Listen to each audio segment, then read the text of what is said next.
Kai bari in gaya maka wani abin da baka sani ba, mazan duniya gabaki ɗaya ne zaka ce min sun yi aure hankali na ya tashi ba garba ba.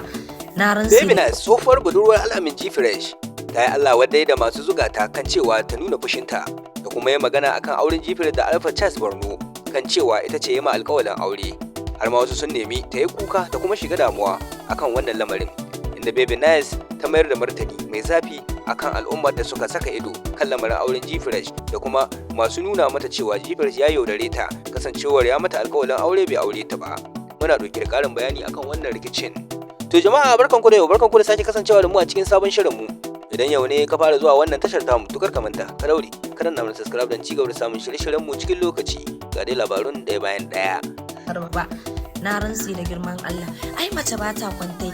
Idan dai ka ga mace na zaune ba ta yi aure ba to lokacin ta ne bai yi ba. In lokacin aure. Sanin kowa ne a satin nan ne Al'amin G-Fresh ya angance da amaryarsa Alpha Charles Borno.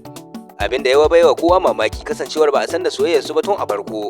Amma bayan rabuwarsa da Sadi Haruna bai ƙara wani aure ba, kwazam a lokaci ɗaya sai aka ji aurensa da Alpha Charles Borno, wanda ya sa wasu masoya ga Baby Nice suka ja ɗamarar daga kan cewa Baby Nice ta nemi incinta ta kuma kwato haƙƙinta a wurin Al'amin G-Fresh, kasancewar sun yi magana aure shi da ita, wanda yanzu ya koma ta gefe ya aure Alpha Charles Borno ba tare da ya aure ta ba.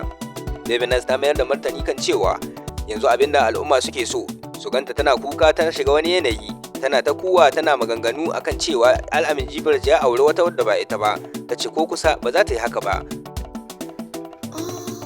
Na shiga uku, ina son sa kaina yan kuntuma bura uba ka kuke so na. A ci gaba da martanin Baby Nice ta ce sai dai idan duk mazan duniya ne suka ƙare, wannan ne zai sa ta yi irin wannan abin da wasu magoya bayan ta ke neman ta yi.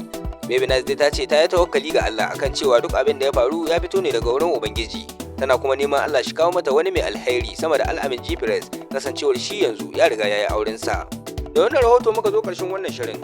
Idan yau ne ka fara zuwa wannan tashar tamu, tukar ka manta ka daure ka danna mana subscribe don cigaba da samun shirye-shiryen mu cikin lokaci. Mun gode da lokacin kallo, a huta lafiya.